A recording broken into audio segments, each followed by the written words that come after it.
Hello, my lovely Libras. The song that came to mind as I was seeing this image of you being cradled and rocked and feeling this energy of softness was the song by Sarah McLachlan, In the Arms of the Angel. Or I guess it's just called Angel. But it starts off, spend all your time waiting for that second chance, for a break that would make it okay. There's always some reason to feel not good enough, and it's hard at the end of the day. And the song goes on, and it's quite beautiful, and it ends up with In the Arms of the Angel. And that's literally what I felt, because I felt like I wanted to rock you, but then I saw, no, it was an angelic being. So as I started pulling the cards, I was getting this image of you, before I pulled the cards, I was getting this image of you with a notebook. And you're flipping through the pages and you're looking at one and it's like, you're ripping it out and you're crumpling it up and you're throwing it in the corner and you're so frustrated and you're so agitated. But you're going back over the old notes in the notebook. And the message that started coming through even before the softness and the angelic presence really became clear, it was this.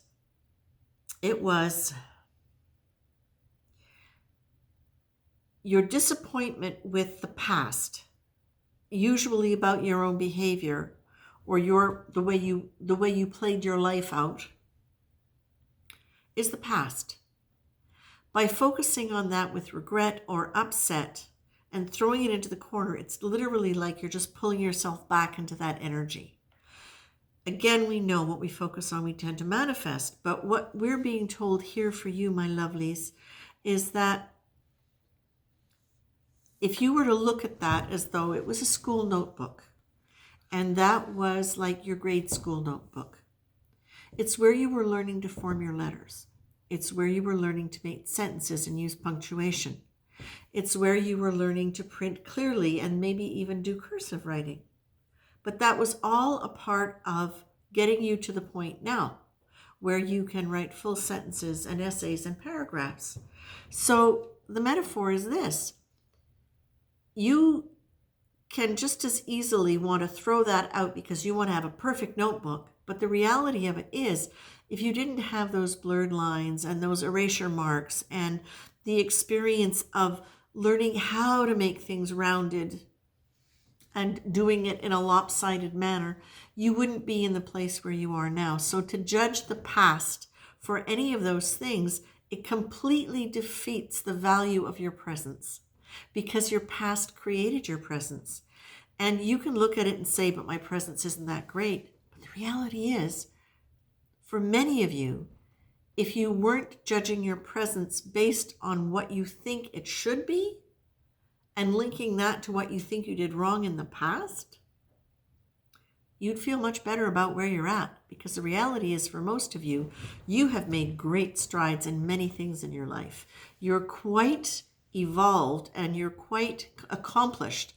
But many of you don't own that because you're so quick to see the faults and to see yourself as faulty because of the past. I hope that makes sense to you. But what the image continues, and that is as you're being held in the arms of the angel. It's literally like the angel is saying, look up, look up, look up. If you keep looking backwards, it's like you're looking down and you're not allowing for the wisdom of the universe to feed you, because what you're doing is you're moving into that old energy, that old child, that old defeated, that old disappointed energy, and you're creating more of it. You're seeing yourself through that lens and you're seeing your potential through that lens. Spirit is so very much wanting to just literally embrace you and say, it's time for you to dream. And if you are in a situation that you are feeling resistant to, there's a very great likelihood, now this is important, I didn't know this was coming. If you're in resistance to a situation that you're in, please check in, Libra, because very often It's your own structure or your own connection to that situation that you are in resistance to. And very often, what you are in resistance to is your own displeasure, your own frustration, your own tendency to judge.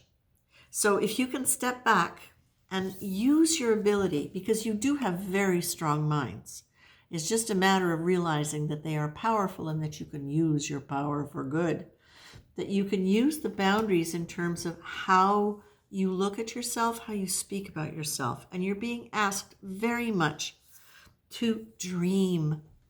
Okay? This is the thing. When you're looking down and you're looking at the past and you're getting all upset about what it was, and it's like you want to tear the past up and throw it away. No. That was your exercise book that got you here.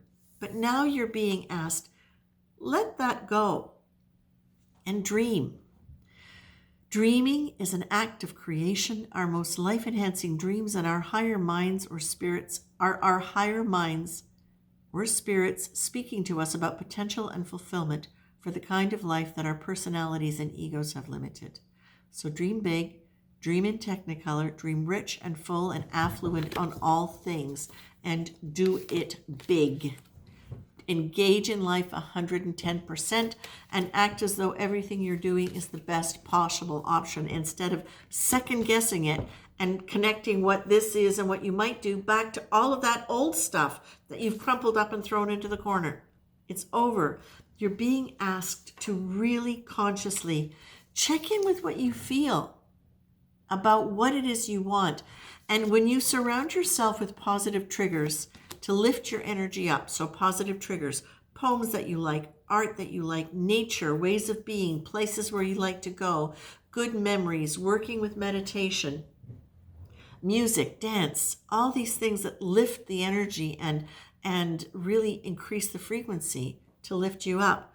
When you work with those positive triggers, it's so much easier for you to be able to dream and to look at things as though they're new and they're fresh. And you're being asked to really encourage.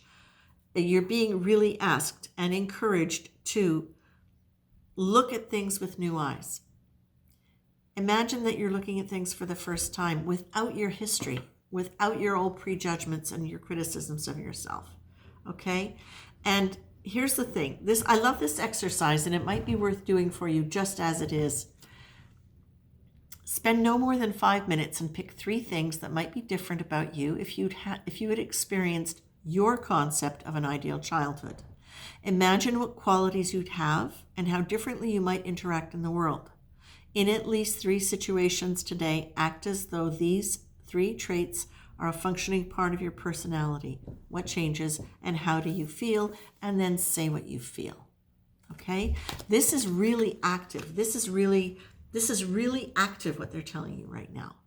But they're also telling you this with such great love and such literally great support. And the thing is, you're already so connected intuitively when you let yourself feel it. You're just really open to the possibility of connecting more and more with your guides. And you're asked, dream big, don't stay in fear. Don't let yourself stay in fear, because that puts you into overwhelm. And my lovely Libras, when you're in overwhelm, that's when you go back over the old stuff. And going back over the old stuff can put you into overwhelm. But drop the old stuff as much as you can. Focus on literally allowing yourself to maintain positive triggers and see things with fresh eyes. Literally use that as an exercise. You are not a victim of your mind, Libra. You are not a victim of your mind, but you are being asked. Engage in spirit. Call in your guardian angels. Call in spirit to help you, okay?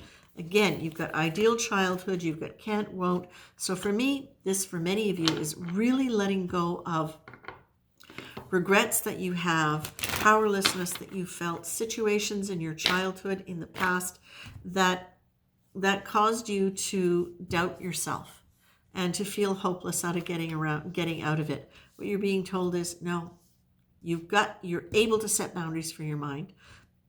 Do it big. Wherever you're in resistance, check in with where you've outgrown a way of being, and then use your positive triggers and looking at things with a new eye to be able to move through it, and engage your guardian angels, please. Please. Because that support, that energy literally is going to help lift you out of doing it the old way. Okay? The song Angel by Sarah McLachlan, 1997. I encourage you to look at those lyrics and see if they mean anything to you. Okay? That's it, my loves. Take care.